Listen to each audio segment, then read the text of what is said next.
Well, these are the weeks reality hits hard. In between each quarterly earnings report, we kind of live in fantasy mode where we start speculating on what interest rates and inflation and consumer spending does to these mega tech companies and the investments so many of us are making. And now this is where the dust settles out. We get to see what is actually happening and how the market and the stock respond. So we're going to take a look at some earnings that have dropped already from the big banks. We're going to talk about big tech like Tesla. Do I think it's going to crash?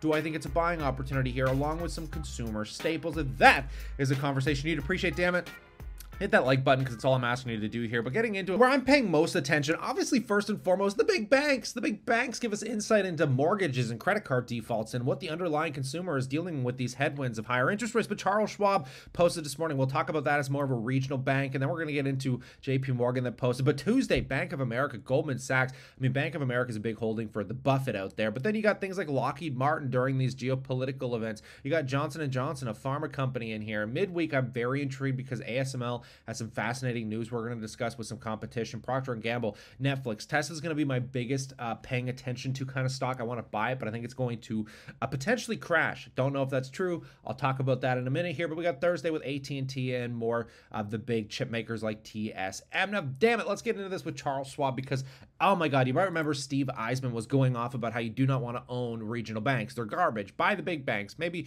JP Morgan's of the world, but I think there's so much pain that has been felt by a thing like Charles Schwab here that there can't be any more pain to be felt. The stock is up 7% on its earnings after seeing like one of the worst couple years it's experienced in a long time. I mean, the thing's down almost 50%. So can those earnings really break the stock down anymore? Apparently not, because they posted double-digit negative growth here. I mean, the revenues dropped off from what, 5.5 billion to 4.6 on a year-over-year basis, 16%. Don't even talk to me about the gap basis. The gap basis is abysmal. So the stock, I think, is just starting to bake in. There was some good highlights in here, but from an earnings standpoint, probably one of the worst quarters they've had, and the stock is going up. Look at JP Morgan.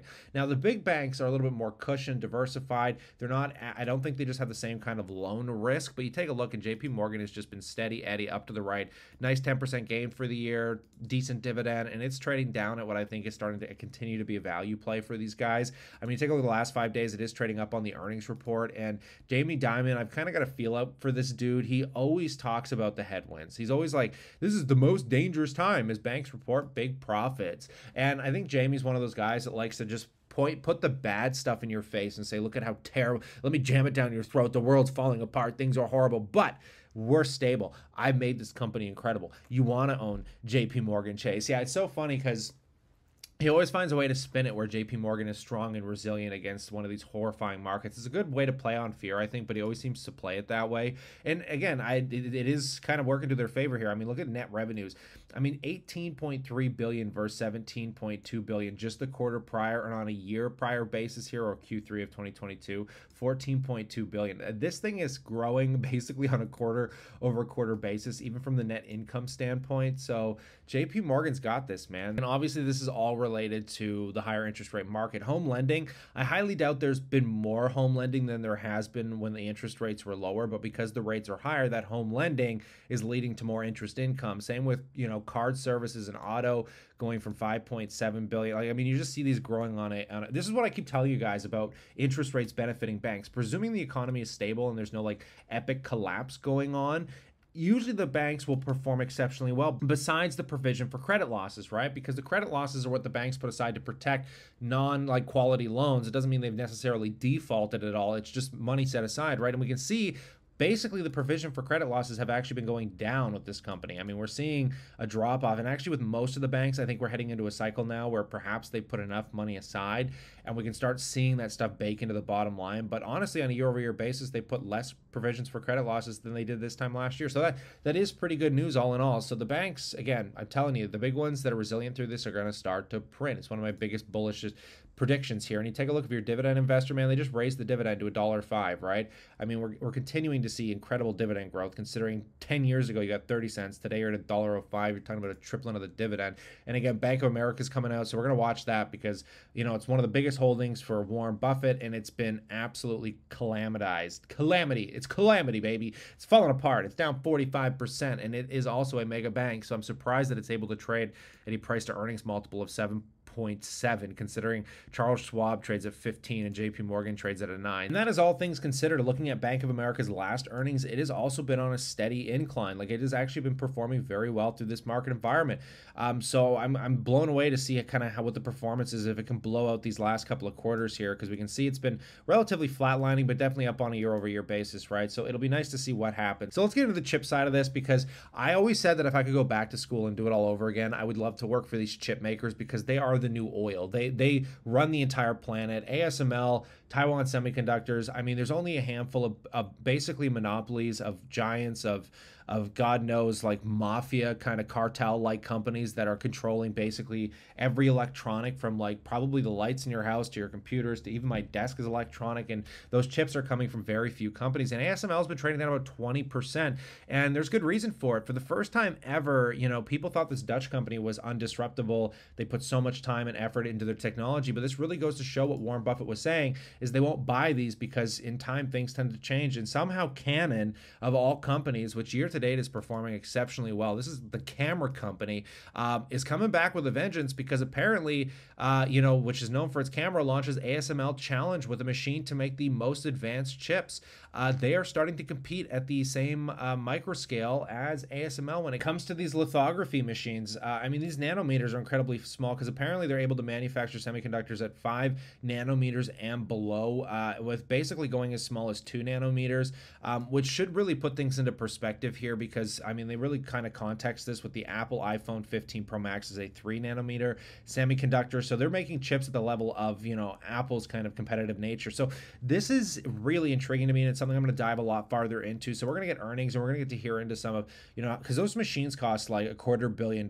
Like, you have to be a big player to even afford one of those machines. And I'm really not expecting the earnings to be bad here, just because of, like, Nvidia has been driving the whole space, and considering, you know, the drive for cloud computing and the software intensive AI that's been pushing a lot of, you know, companies like Adobe and all the big tech companies, because right now, like, Nvidia is playing a B2B game. They're not playing with consumers anymore. Forget video game, you know, graphics cards. They're playing the big business to business cloud software kind of expansion. So they're printing because big business has money, whereas the consumer doesn't have that much. So we're seeing a big, you know, divergence here. So we need to see what these, you know, semiconductor chips do. But one of the obviously spotlighted companies is going to be Tesla. And there's no surprise, I've been relatively on the stock price bearish on Tesla, long-term bull, and I do want to get back into it. I'm just being patient here, because I think here's the big challenge. There's going to be individual investors, because most of the stock is retail based, and those retail they're basically going to see how diamond hands they are, because essentially Tesla's heading into a really bad quarter, in my opinion. We're seeing them endlessly cut prices. We're seeing their volume build up. Like, they're getting inventory building up of their cars. They're having a hard time unloading them. There's been obviously some, you know, factory problems, because they haven't been able to ramp the Cybertruck. That thing hasn't come flying off the shelves as easily as some of the other models did. So I think this quarter, unless something comes out of the side winds most people aren't expecting, we're going to continue to see margins shrink, which is going to eat into their EPS. Self-driving hasn't seemed to make any big leap or bound this year, so Tesla might be wrong, or Elon might be wrong on, you know, being able to complete that by the end of this year and get it into some kind of operatable business that's, like, you know, proven as much as, say, like Google's Waymo, that's already operating full self-driving vehicles in San Francisco and stuff. So I'm really going to hope, and again, this is just me being me, I want the stock to come down, because if it can get back down to the 200 price, I'm pretty much going to start buying it. I don't know if that's going to happen. That might just me be speculating, because obviously I've always said that if you love the company, just buy it, cost average into it. But I'm not in a rush. I'm waiting to get my TFSA topped up. I've got cash on the sidelines. I just don't like buying into what I know is going to be a headwind for this company. So we'll see if the retail audience can keep their hands strong against what might be a bad, you know, market backdrop. And obviously, they might be comparing, you know, a bad apple to rotten apples, because not that Tesla's a bad apple, but, you know, we're in a bad apple market, and all the other rest of the apples I think are starting to rot when it comes to the other auto companies, because Tesla's the only one that has room to play with margins. So it's kind of like a catch-22. I mean, this market's probably going to benefit them more than it will the competitors. So we'll see what what the street thinks of that, considering, you know, if they start seeing a massive decline on this revenue growth, it could just change the consumer sentiment, the retail sentiment, and we'll see what happens. So I'm very excited for that. Along with Netflix, Netflix has started to been on a continual decline since the summer. It's down 25%.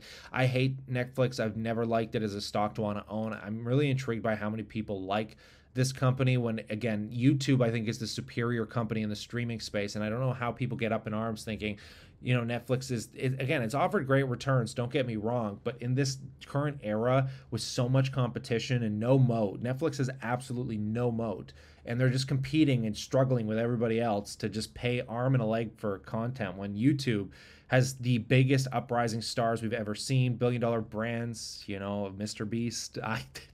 If you're watching this on YouTube, I just, people say, well, people binge Netflix, they don't binge YouTube. I live on YouTube personally. YouTube is my bread and butter.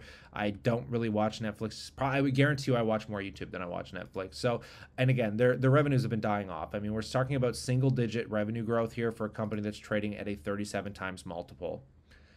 It's just my conclusion here. I've never been a fan, won't be a fan. It's just my thoughts. I know people don't like that, but I don't know if the stock's coming or going. We'll find out on earnings, along with Procter & Gamble, baby.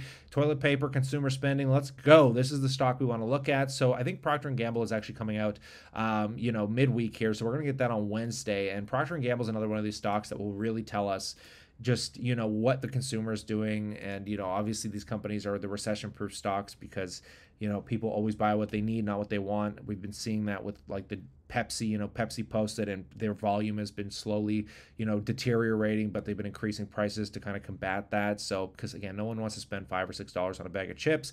People will spend more, however, on, diapers and toilet paper and things they absolutely need, which Procter & Gamble provide. But I will pass the question off to you. What a fascinating week we're heading into. And do you think the market's coming or going? Obviously, I'll always be buying, but some of these individual stocks, I do like to be a bit more of a speculative player in those games. So we'll see how it goes. But stay cool, stay awesome, and I'll catch you in the next one.